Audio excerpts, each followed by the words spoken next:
자, 여러분, 이번 시간에는 객체지향 프로그래밍의 역사에 대해서 알아보도록 하겠습니다. 일단 객체지향 프로그래밍의 역사를 알아보기 전에 일반 프로그래밍 언어의 역사에 대해서 일단 먼저 짚고 넘어가도록 하겠어요. 컴퓨터 하드웨어가 개발된 이후에 그 컴퓨터 하드웨어를 갖다 구동하기 위한 이제 소프트웨어 작성이라고 하는 그런 업무가 이제 새로 생기게 됐습니다. 소프트웨어를 작성하기 위해서 프로그래밍 랭귀지를 갖다가 이용을 해야 되는데 그 프로그래밍 랭귀지에 이제 역사가 있다 하는 얘기죠. 첫 번째 1세대 언어다라고 합니다. First Generation Language다라고 하는데 기계어다라고 얘기를 합니다. 기계어. 이 기계어는 0과 1 가지고 프로그래밍 하는 거예요. 0과 1 가지고 프로그래밍 하기 때문에 이때는 뭐 키보드라고 하는 존재도 없었고 그 다음에 이런 모니터라고 하는 것도 없었습니다. 자, 입력을 할 때는 토글 스위치라고 하는 걸 이용해서 입력을 했어요. 누르면 1, 띄면 0 이런 거를 쫙 스위치를 배열을 해놓고 그 스위치를 이용해서 입력을 하고 출력은 조그만 전구 가지고 출력을 확인했습니다. 조그만 전구 가지고 불이 켜 있으면 1, 불이 꺼 있으면 0. 좀 황당한 프로그래밍이죠. 그래서 0과 1을 이용해서 프로그래밍을 하던 그런 시대가 있었습니다. 1950년대 초반에는 그렇게 일처리를 할 수밖에 없었어요. 이게 너무 프로그래밍하는 게 힘들고 불편했기 때문에 좀 더 쉽게 프로그래밍하기 위해서 개발한 언어가 2세대 언어인데 2세대 언어는 어셈블리 랭귀지다라고 얘기를 합니다. 이 어셈블리 랭귀지에서의 특징은 기호를 갖다가 이제 프로그래밍을 하는데 도입을 하게 됐다 하는 겁니다. 기호를 갖다가 도입하게 됐고 그 다음에 이제 변수라고 하는 그런 개념을 갖다가 심볼을 도입을 해가지고 일처리를 할 수 있도록 그렇게 하는 프로그래밍 랭귀지가 있습니다. 어셈블리 랭귀지가 기계어보다 이제 훨씬 프로그램하기가 쉽기는 하지만은 기계어 한 줄과 어셈블리 한 줄이 1대1로 매치가 된다는 차원에서 어셈블리 랭귀지도 상당히 어려운 프로그래밍 랭귀지다 하는 겁니다. 현재도 어떤 특정 업무에서는 어셈블리 랭귀지를 프로그래밍하는 사람들이 있습니다. 진짜 훌륭한 사람들이죠. 이런 사람들은 아주 월급 많이 받을 겁니다. 아마. 아주 그 하드웨어랑 밀접하게 연관되어 있는 부분, 심지어 운영체제를 직접 만드는 사람들, 이런 사람들은 어셈블리 랭귀지를 갖다 쓸 수밖에 없습니다. 어쨌거나 이 기계어나 어셈블리 랭귀지는 일반인들이라고 해봐야 뭐 지나가는 아줌마 아저씨를 이야기하는 건 아니고 이 컴퓨터에 관심을 가지고 이제 컴퓨터랑 관련되는 업무를 보고 싶은 이제 대학생들 이런 사람들을 좀 더 쉽게 접근시키기 위해서 좀 고수준의 추상화 레벨이 높은 고수준의 이제 프로그래밍 언어를 갖다가 고안을 하게 됐습니다. 이제 미국의 이제 IBM이라든지 AT&T 이런 IT 강대 기업이 옛날에 있었는데 1960년대에 이런 기업들이 앞장서 가지고 웬만하면 좀 약간의 교육을 받고서도 한 대학교 4년 정도의 교육을 받고서도 프로그래밍을 할 수 있도록 하는 그런 조치를 했다는 거죠. 기계어로 프로그래밍 했을 때는 아마 전 세계적으로 프로그래밍 할 줄 아는 사람이 한 1000명이나 됐을려나 모르겠습니다. 어셈블리를 했을 때 한 5000명 정도 했을려나요? 3세대 언어가 나오고 나서는 프로그래밍을 이제 짤 줄 아는 사람이 뭐 수천만 명으로 늘어났다는 거죠. 몇천 명에서 아주 수천만 명으로 프로그래밍 기술자들이 수백만 명으로 늘어났다 하는 겁니다. 수백만 명, 수천만 명으로 늘어날 수 있었던 동기가 Third Generation Language, 3세대 언어가 만들어졌기 때문에 그런 겁니다. 3세대 언어 중에서 이제 과학기술형 계산하기 위한 프로그램 랭귀지, 포트란이라고 하는 아주 유명한 랭귀지가 있습니다. 요건 보통 1960년대, 70년대에 그 미소 군비 경쟁하면서 그 우주 개발하고 그 다음에 뭐 핵무기 만들고 미사일 만들고 하는 그런 프로그램 짤 때 사용하던 랭귀지입니다. 그 다음에 이제 코볼이라고 하는 언어가 있는데 이건 이제 사무자동화용 그런 프로그램 랭귀지입니다. 사무자동화용 이제 요즘으로 따지면 이제 회사에서 업무 처리하기 위한 거, 통계 처리하기 위한 거, 뭐 회계 처리 뭐 이런 거 할 때 사용하는 그런 랭귀지입니다. C 랭귀지라고 하는 아주 그 멋진 랭귀지가 이제 만들어졌어요. 이 랭귀지는 유닉스라고 하는 오퍼레이팅 시스템을 구현하는 과정에서 그 운영체제를 구현하기 위한 도구로서 이제 만들어진 랭귀지인데 아주 그냥 뭐라 그럴까, 플렉시블하고 그냥 효율적이고 그냥 뭐 핵심적인 내용들을 다 포함하고 있는 아주 재밌는 랭귀지를 가지고, 요거 특히 학계에서 대학교 연구소 같은 데서 아주 그 사람들이 많이 활용을 한 그런 랭귀지입니다. 요 C 랭귀지가 약간 문법적으로 좀 불안한 면이 있어가지고 이제 파스칼이랑 피에런이라고 하는 랭귀지가 좀 더 안정적인 그런 문법을 갖도록 고안이 돼서 이제 이렇게 활용이 되기도 했습니다. 이런 기타 등등의 수십 가지의 3세대 언어들이 있었다 하는 거죠. 내가 대학교 다닐 때는 보통 과제를 내거나 할 때 다 이런 랭귀지를 가지고 이제 일처리를 했었습니다. 요즘은 C 랭귀지 말고는 다른 언어는 언급이 안 되고 있습니다. 지난 시간에 얘기했듯이 그 16주차, 16주차에 C 랭귀지 쫙 고급 C 프로그래밍 강의 동영상 다 올려놨으니까 이 두 번째 고급 C 프로그래밍 1-2 1주차 2교시입니다. 프로그래밍 역사. 요걸 보면은 여기서 여기까지 3세대 언어까지의 어떤 그 프로그래밍 언어 사용하는 데 있어서의 발전사가 여기 잘 정리가 되어 있으니까 그걸 참조하기 바랍니다. 자, 나는 이제 요 다음부터 이야기를 하겠습니다. 1970년대 후반부터 프로그래밍 수요가 굉장히 급상승을 했습니다. 이제 그때 뭐 소프트웨어 위기라고 하는 말도 이제 보편화가 되고, 무슨 말이냐면 하드웨어는 참 발전을 하는데 그 하드웨어의 그 생산성을 따라갈 수가 없더라는 겁니다. 소프트웨어 짜는 사람들의 어떤 능력이. 그런 차원에서 좀 더 프로그래밍을 좀 쉽게 할 수 있는 언어가 없겠느냐. 그래서 4세대 언어라고 하는 게 나왔어요. 4세대 언어의 가장 큰 특징은 이런 특징을 갖고 있습니다. 비절차적 언어다라고 얘기하는데 영어로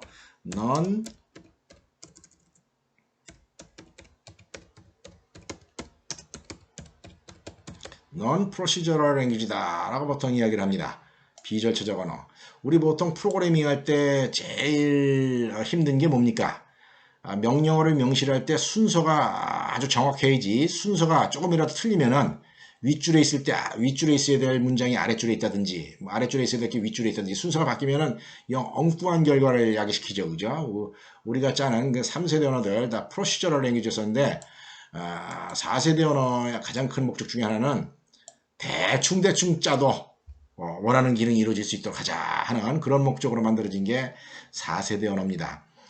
또 4세대 언어의 또 기본 특징이 또 뭐가 있냐면은 요때 요 시기에 데이터베이스 매니지먼트 시스템이 이제 보편화되기 시작했어요. 그래서 프로그램 랭귀지 자체가 DB를 액세스를 하면서 뭐 레포트 생성 기능이라든지 뭐 이제 라이브러리 함수 막 갖다 긁어가지고 우선 뭐 일 처리하는 그런 메커니즘이라든지 이런 것들이 아주 쉽게 사용될 수 있도록 그렇게 조치를 할 필요가 있었더라 하는 겁니다. 그래서 그런 기능들을 포함하는 언어를 4세대 언어다라고 얘기를 하고, 뭐 여러 가지 랭귀지들인데 이런 것들은 그냥 조그만 회사들이 그냥 개별 회사들이 그냥 랭귀지를 막무가내로 많이 만들어내 가지고 랭귀지 종류가 굉장히 많습니다. 랭귀지 종류가 굉장히 많은데 비해서 이거 잠깐만 사용되고 한 10여 년 정도밖에만 사용이 안 되고 다 사그라졌어요, 사실은. 왜냐하면은 너무 뭡니까 경쟁이 치열하면서 변종들이 많다 보니까 표준화가 되지를 않아 가지고 아이디어에 비해서는 큰 효과를 못 보고 이제 사그라졌습니다. 그 다음에 이제 80년대 후반 들어붙어서 이제 Fifth Generation Language라고 하는 그런 랭귀지가 태동을 했는데요. 이 Fifth Generation Language의 근본 목적은 뭐냐? AI에 대한 적용이 근본적인 목적입니다. Artificial Intelligence다라고 해야죠. 인공지능. 요즘도 이제 인공지능이 좀 유행을 하죠. 요즘의 인공지능이랑 한 30년 전의 인공지능이랑 기본 메커니즘은 뭐 비슷한데, 뭐 알고리즘이나 일처리 방식은 비슷한데, 요즘의 인공지능은 다행스럽게도 이제 컴퓨터의 그 프로세싱 파워가 굉장히 빨라지고, 그 다음에 또 메모리 용량이 굉장히 늘어나가지고 좀 AI를 적용할 만한 여지가 있습니다. 반면에 이제 30년 전에 또 이제 인공지능 바람이 한번 불었어요. 인공지능 바람이 한번 불어가지고 전 세계적으로 인공지능 어떤 그 개념을 도입을 해서 소프트웨어를 작성을 하고 이제 어떤 문제 해결 방식을 갖다가 제시하고자 하는 그런 노력을 많이 했는데, 그때 이제 사용해야 될 어떤 어떤 특수한 랭귀지의 어떤 필요성이 느껴졌다는 거죠. 그래가지고 프롤로그라고 하는 랭귀지랑 그 다음에 리스비라고 하는 랭귀지가 전 세계적으로 이제 많이 사용이 됐습니다. 주로 이제 프롤로그는 이제 유럽이랑 일본 쪽에서, 그다음에 리스브는 이제 미국 쪽에서 어떤 그 AI 용어로 프로그램을 짜는데, 이거는 이제 펑셔널 랭귀지다라고 얘기를 하고, 이거는 라직 랭귀지다라고 얘기를 합니다. 아주 프로그래밍 짜는 방식이 굉장히 독특합니다. 우리가 보통 이제 어사인먼트문 쓰고 if문 쓰고 그런 거랑 전혀 관계가 없어요. 프롤로그랑 리스프에는 뭐 포문 같은 게 없습니다. 포문 같은 게 없고, 이거 다 리커시브 프로그램으로 일처리를 하고 아주 특이한 방식으로 일처리를 하는데, 이제 그렇게 함으로 해가지고 AI 문제를 해결하기 위한 용도로 이런 랭귀지를 한번 고안해서 적용해 본 바가 있습니다. 그런데 이제 이런 랭귀지는 이제 목적이 좀 특수하다 보니까 AI용 말고는 이제 일반 회사에서 쓰기에는 좀 껄끄러워가지고 일반 회사에서는 잘 안 쓰고 있습니다. 일반 회사에서 이제 업무 처리를 할 때 쓰는 랭귀지는 아니다 하는 겁니다. 요즘 AI 프로그래밍 하면서 또 이 랭귀지를 쓰는지 안 쓰는지는 나도 좀 추세를 몰라가 잘 모르겠어요. 요즘 AI는 꼬직 이 랭귀지의 문제는 아니기 때문에 뭐 일처리하는 방식이 좀 달라지기는, AI를 위한 일처리 방식이 조금 더 특이하긴 하지만 아마 내 생각 같아서는 그냥 일반 객체지향 언어를 쪄서 일반 객체지향 언어를 사용해서 프로그래밍 할 거다라고 나는 그렇게 추측하는데 정확하게는 모르겠습니다. 일단 이런 식으로 랭귀지의 발전이 한번 있었습니다. 이게 이제 1950년대부터 1990년대 초반까지의 주류라고 하는 건 이제 잘하는 사람을 얘기하는 건 아닙니다. 이제 그 대중들을 얘기하죠. IT 대중, IT에 관련돼 있는 대부분의 사람들이 관심 있었던 게 프로그래밍 랭귀지의 발전이었어요. 이런 발전이 있던 와중에 이 흐름이랑 이 메인스트림이랑 별개로 또 하나의 프로그래밍 랭귀지 어떤 관심 분야가 이렇게 또 한 흐름이 존재를 했다 하는 겁니다. 그런 부분이 이제 객체지향 언어라고 하는 겁니다. 프로그래밍 언어 중에 지금은 객체지향 언어라고 하는 부류에 돌아가는 부류로 이제 구별되는 아주 특이한 프로그래밍 기법입니다. 객체지향은 영어로 Object Oriented Language다, 이렇게 얘기를 합니다. 객체지향 이야기들, 객체지향. 프로그래밍 할 때 객체 위주로 생각을 해서 일처리를 하자는 그런 프로그래밍 언어예요. 반면에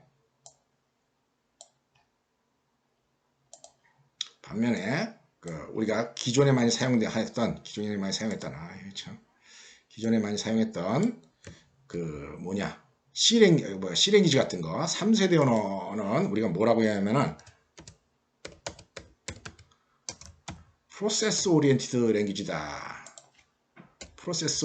랭귀지다 라고 얘기를 합니다. 절차지향 언어다 라고 얘기를 한다는 거죠. 우리가 보통 이제 C랭귀지 같은 프로그래밍 할 때는 일의 순서, 그 다음에 어떤 함수의 입출력, 이런 거를 기준으로 해서 일처리를 합니다. 이런 걸 일처리를 하는데, 여기 객체지향이라고 하는 언어가 이제 보편화되고 난 이후로는 어떤 시스템을 만들면서 또 시스템의 어떤 작동 방법을 명시할 때 객체라고 하는 걸 일단 파악을 하고, 그 객체가 가지고 있는 기능과 그 다음에 이제 어떤 자료가 뭐가 있는가, 이런 걸 갖다가 이렇게 한꺼번에 생각을 해가지고 전문 용어로 인캡슐레이션 시킨다라고 했는데, 하여튼 뭐 나중에 이제 자세히 설명을 할 겁니다. 객체 위주로 이제 생각을 한다. 아까는 절차 위주로 생각한다. 이런 점에서 서로 차이가 있습니다.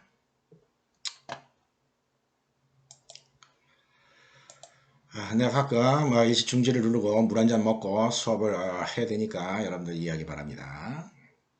자, 1960년대 말이면 이제 보통 전 세계 사람들은 코볼이랑 포트라인이라고 하는 이 두 개의 언어를 가지고 한참 작업을 할 때예요. 전 세계 모든 프로그래머들이 이 두 개의 언어만 가지고 프로그래밍 할 텐데, 상당히 독창적인 언어를 갖다가 고안을 했습니다.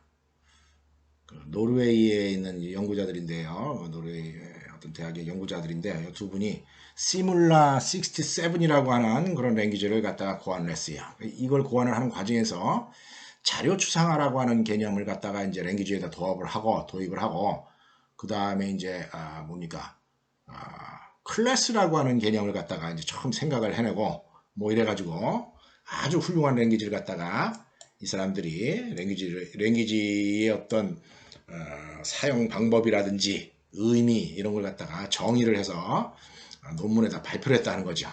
발표를 했는데 엄청나게 훌륭한 랭귀지. 이게 객체지향 언어의 시조입니다, 사실은. 그런데 안타깝게도 그때 1960년대 사람들은 이런 아이디어를 갖다가 이해할 정도의 어떤 능력이 안 됐었습니다.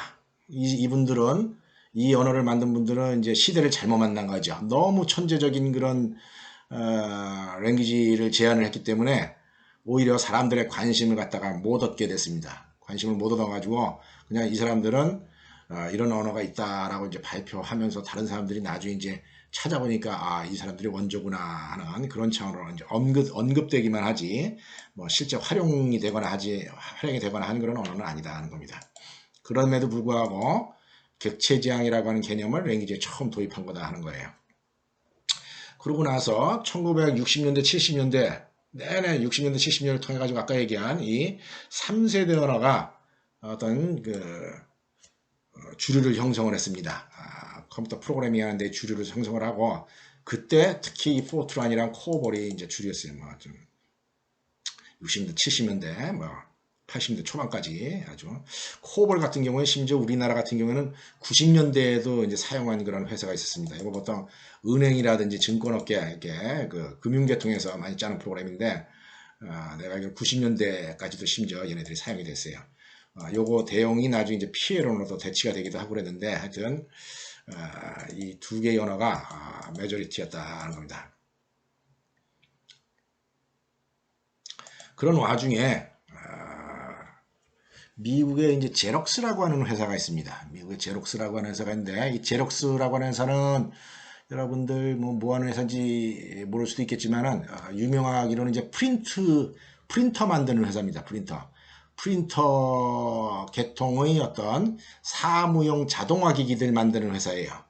이 제록스라고 하는 회사가 엄청나게 떼돈을 벌었습니다.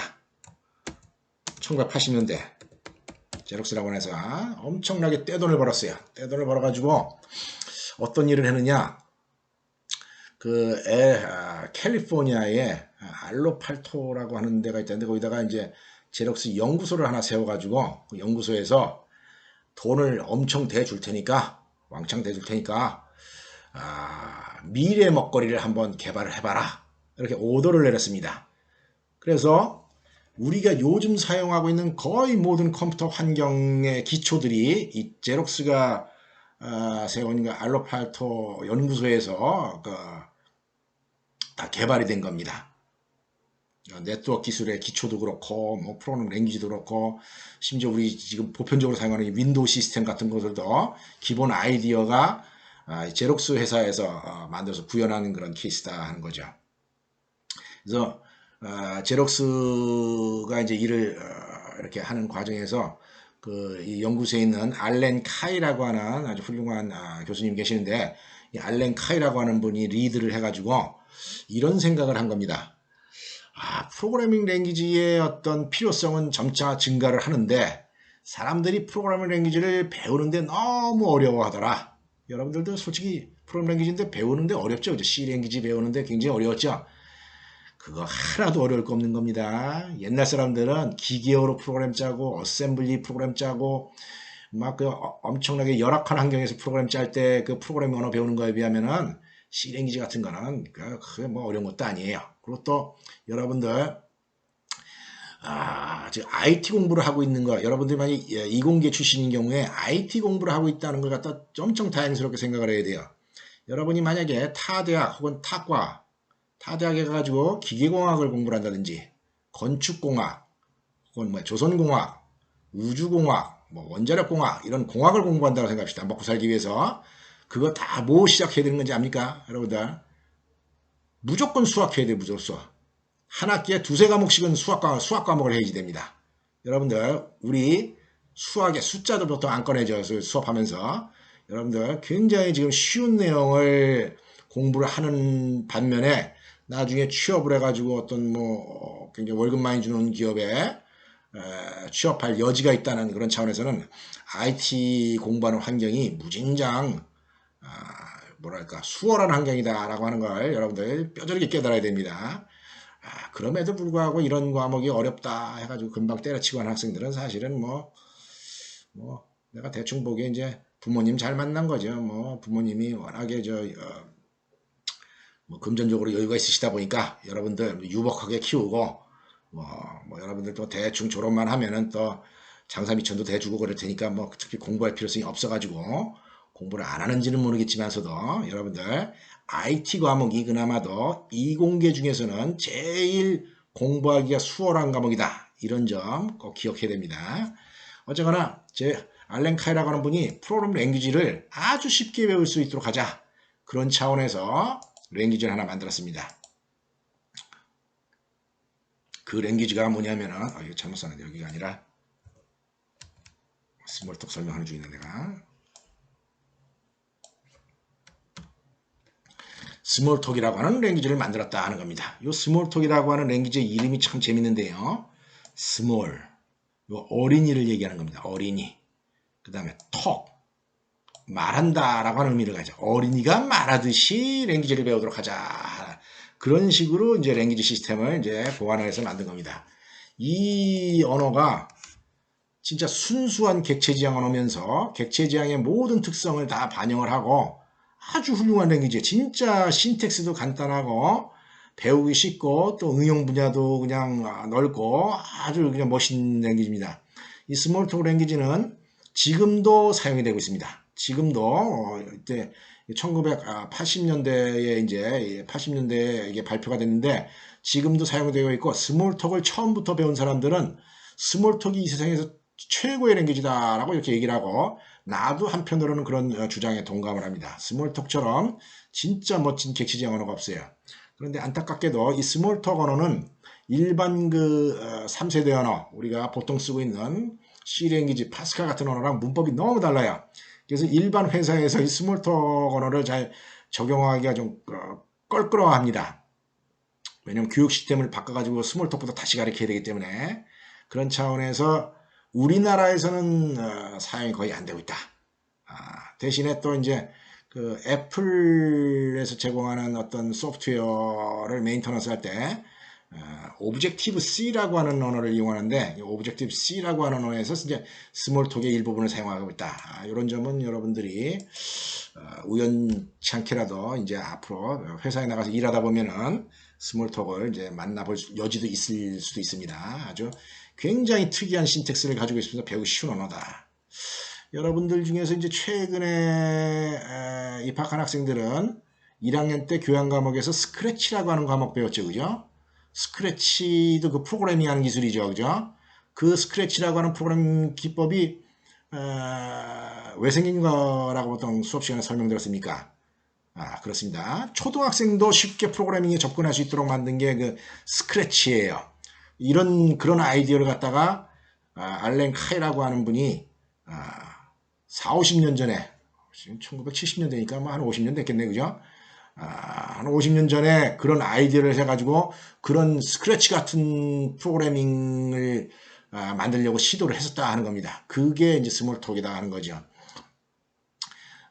실제로 그 여러분들은 잘 이해를 할지 모르겠지만 나중에 한번 곰곰이 생각해보면 이제 알게 될 텐데 스크래치도 기본적으로 객체지향 프로그램입니다. 스크래치에 나오는 그 스프라이트가 우리가 요즘 따지는 객체라고 얘기를 하고 그 다음에 이제 그 스크래치 프로그래밍 할 때 보면 왼쪽에 그 스크립트들 쭉 나야 되죠, 그죠? 그 명령어들 있죠, 그죠? 그 명령어들 그런 것들 이용해서 프로그래밍하는 방식이 사실 객체지향 언어고 하여튼 그런 움직임이 프로그래밍을 쉽게 배울 수 있도록 프로그래밍 랭귀지를 만들고자 하는 그런 움직임이 옛날에 있었다는 스몰톡 아주 훌륭한 언어입니다. 자, 1980년대 초반에 미국 국방성을 보통 우리가 뭐라 그러냐면 DOD라고 얘기합니다. DOD. Department of Defense다라고 얘기를 하죠. 그냥 미국 국방성에서 그동안에는 주로 포트란이랑 코볼만 가지고 프로그램이 있는데 이제 프로그램 랭귀지가 너무 후지다라고 자기들이 느끼다 보니까 새로운 언어의 필요성을 느끼게 됐어요. 그래가지고 80년대 미국 국방성에서 만들기 시작한 언어가 에이다라고 하는 언어입니다. 이 에이다라고 하는 언어는 이거는 어떤 그 여성분인데 그 베비지라고 하는 분을 도와가지고 컴퓨터 이제 기계식 컴퓨터입니다. 기계식 손으로만 돌리는 컴퓨터예요. 기계식 컴퓨터를 만들 때 그 기계식 컴퓨터를 구동시키게 하는 알고리즘을 처음 고안해낸 분이 이제 에이다라고 하는 여성분이에요. 여성분. 그래서 그 사람을 기념하기 위해서 랭귀지 이름을 에이다라고 이름을 지었습니다. 그래서 미 국방성에서 만든 언어고 이 에이다라고 하는 언어는 국방 관련 프로젝트에서 진짜 주로 사용하기 위한 목적으로 만들어지는 그런 랭귀지입니다. 아마 우리나라의 경우에는 일반 회사에서는 에이다를 쓰는 그런 회사는 없을 테고 우리 국방과학연구소 거기서는 아마 에이다 프로그래밍을 하는 사람들이 있을 겁니다. 왜냐하면 이제 우리가 수입해오는 상당한 무기들이 이제 미국산이고 모든 무기에다 소프트웨어가 깔려 있기 때문에 그걸 메인터넌스를 하려면 이제 에이다로 해야지 되고 그래서 에이다는 이제 국방용 소프트웨어를 만들 때 사용하는 언어다 하는 거죠. 그런 다음에 미국에 이제 벨 연구소라고 있습니다. 벨 연구소에 스트라스 스트럽이라고 하는 사람이 있는데 이 사람이 이렇게 이제 공부를 해보다 보니까 주변에 스몰톡도 그렇고 에이다도 그렇고 객체지향 언어라고 하는 그런 개발 움직임이 있는데 좀 재밌을 것 같아요. 그래서 이 스트라스 스트럽이라고 하는 사람이 장난 삼아서 이 사람이 자기가 본인이 직접 얘기한 겁니다. 심심풀이 차원에서 무슨 일을 했냐면은 C랭귀지를 언어를 갖다가 객체지향 언어로 바꿔보려고 시도를 했습니다. 시도를 해가지고 객체지향 언어에 여러 가지 특성들이 있어요. 뭐 데이터 앱스트랙션이라든지 이네리턴스 뭐 여러 가지가 있는데 나중에 이제 이야기를 할 겁니다. 그 중에 제일 첫 번째 객체지향 특성이 데이터 앱스트랙션인데 이 스트라스 스트럽이라는 분이 어떤 일을 했냐면은 C랭귀지에다가 한번 그럼 나도 데이터 스트럭처를 한번 붙여볼까 이런 생각을 해가지고 뚝딱뚝딱 한번 C랭귀지 문법을 고쳐봤습니다. 그래서 이 스트라스 스트럽이 그 프로그래밍의 랭귀지를 짓던 이름을 갖다가 C with Data Abstraction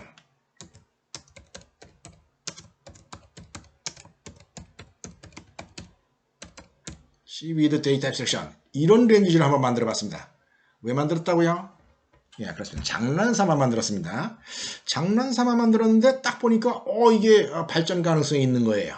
그래가지고 이 사람이 이거 이렇게 그냥 장난삼아 하다가 멈출 일이 아니네 이래가지고 랭귀지를 갖다가 C++라고 이름을 정식으로 정하고 C++ 1.0, 2.0, 3.0을 만들어가는 과정에서 객체지향의 모든 속성을 C 랭귀지에다 반영을 시켰습니다. 그 언어를 갖다가 C++다라고 얘기합니다. 근데 다행히 이제 80년대 중반부터 이분이 이제 이런 일을 했는데 그 시점에서 1980년대, 7, 80년대부터 전 세계 대학원생, 그 다음에 전 세계 연구소에 근무하는 연구원들이 다 C 랭귀지를 사용하고 있었을 때입니다. 그러다 보니까 이 C++라 기본적으로 C 랭귀지로부터 출발을 하다 보니까 이거 괜찮네 해가지고 모든 대학원생들이랑 모든 연구들이 다 C++를 배우게 됐습니다. 그래서 한때 1980년대 중반 이후로 전 세계에서 가장 많은 사용자를 확보했던 언어 랭귀지가 C++입니다. 그래서 이 C++가 최근 한 10년 전까지 거의 모든 회사에서 다 쓰는 그런 훌륭한 언어였었다 하는 거죠. 그래서 우리 학교 같은 경우는 우리 학과에서는 1991년도부터 한 3년 전까지 수업 시간에 다 C++ 위주로 내가 C++ 위주로 수업을 했었는데 안타깝게도 이 C++가 나름대로 상당히 구조적인 문제를 안고 있고 좀 불완전한 면이 없지 않아 있습니다. 그래서 요즘은 사람들이 다 자바를 씁니다. 자바나 C샵. 일반 회사에서 한 10년 전부터 자바나 C샵이 이제 대세가 되기 시작했어요. 기존에 C++를 쓰던 회사도 자꾸 C++를 갖다가 버리기 시작했다 하는 거죠. 그래서 나도 안 되겠다 싶어가지고 우리 과에서 3년 전부터 C++를 버리고 C샵을 가르치기로 내가 이제 한 겁니다. 어쨌거나 C++ 아주 훌륭한 언어였었으니까 여러분들 기회가 되면은 내 그 홈페이지에 그 강의 자료도 있고 그러니까 비교를 하면서 이제 공부를 한번 해보기 바랍니다. 이것과 비슷한 움직임으로 어떤 일이 있었느냐, 콕스라고 하는 분이 스몰톡 언어로 보니까 참 좋더라는 거죠. 객체지향 언어가.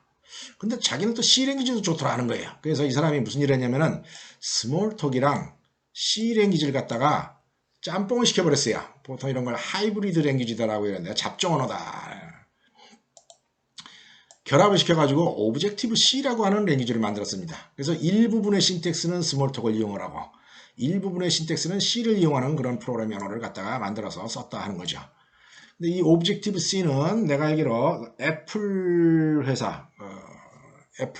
회사에서 소프트웨어 만들 때 오브젝티브 C를 쓴답니다. 왜냐하면 스몰톡이라고 하는 언어가 워낙에 좋기 때문에, 그 다음에 C라고 하는 언어가 또 나름대로 좋기 때문에 오브젝티브 C를 쓰기 때문에 애플 관련되는 그런 업무 처리를 할 때는 그 소프트웨어를 개발하거나 메인터넌스 할 때는 오브젝티브 C를 쓴다 하는 점도 여러분이 기억을 하기 바랍니다. 실제 우리나라에서도 이 오브젝티브 C 쓰는 팀들이 몇 군데 있다 하는 거죠.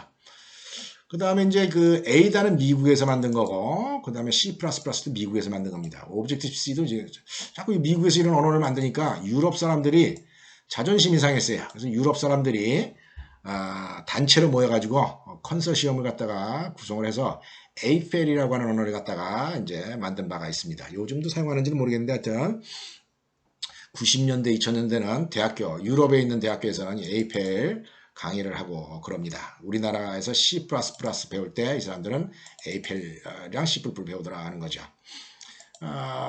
그리고 이제 과거에 그 3세대 언어 중에서 이 파스칼도 굉장히 그 문법적으로 사람들이 좋아할 수 있는 그런 구조를 가져가지고 호응이 많았습니다. 그래서 그 오브젝트 파스칼을 갖다가 만들었습니다. 파스칼을 갖다가 좀 확대시켜가지고 객체지향적으로 만들어줬다 하는 거죠. 이래가지고 보통 90년대 초반까지 이런 랭귀지들이 막 사용이 되고 있었는데 90년대 중반에 뚱딴지 같이 이제 자바라고 하는 언어가 인터넷 붐과 함께 요 전에는 인터넷이 별로 사회에 영향을 안 미쳤어요. 1990년대 중반부터 인터넷이 이제 막 확장이 되면서 이제 집에 있는 모든 컴퓨터들도 다 이제 서버에 연결해가지고 뭐 이렇게 인터넷 환경에서 작업할 수 있게 되는 그런 상황이 발생을 하면서 이 자바라고 하는 언어가 탁 나타났는데 이게 또 히트를 쳤습니다. 왜냐하면은 자바의 그 기본 목적은 자바는 선이라고 하는 회사에서 만들었습니다. 선이라고 하는 회사에서 만들었는데 이거의 기본 목적은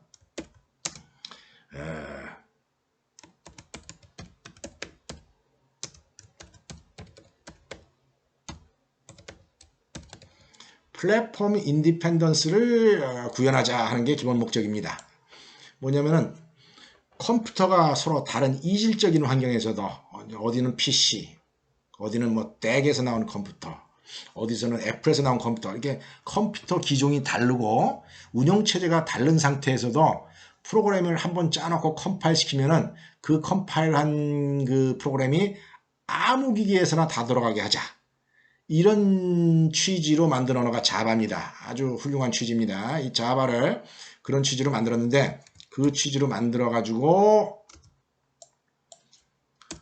발표한 언어가 자바라고 하는 언어고 다행스럽게 이제 이 사람들 입장에서 다행스러운 거죠. 이 사람들 입장에서 다행스럽게 그 이 시점에서 이 자바라고 하는 언어가 나오는 시점에서 인터넷이 확대되면서 이질적인 컴퓨터들이 막 같이 인터넷에 붙어가지고 막 소프트웨어가 돌아가야 되는 그런 환경에서 아주 효용성이 증명이 됐다는 거예요.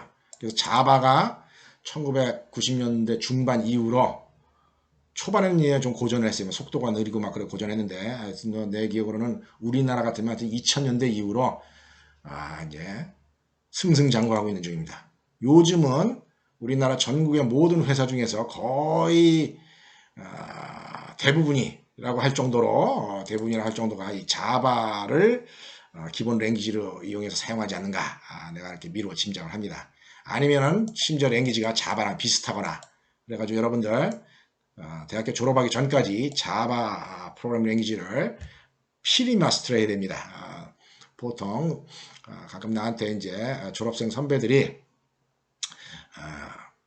누구 구인 광고를 나한테 보내줍니다. 사람 좀 구하는데 보내주세요 하는데 보통 그렇게 구인 광고를 낼 때 가장 많이 나오는 게 자바 할 줄 아느냐 이걸 물어봅니다. 그래서 여러분들 자바가 사실은 여러분들 나온 졸업할 때까지 꼭 마스터해야 되는 최종 목표다 하는 겁니다.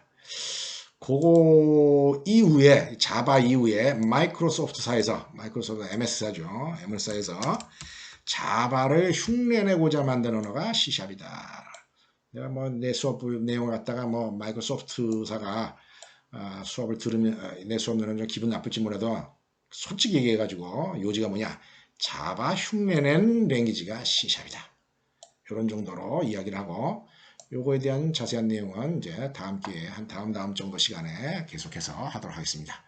자, 그래서 이번 시간에는 일반 프로그래밍 역사, 곁들어서 객체지향 프로그래밍 역사에 대해서 알아봤다.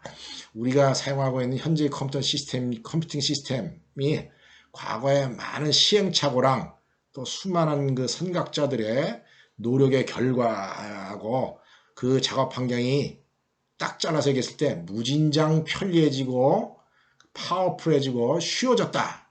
이 점 분명하다는 겁니다.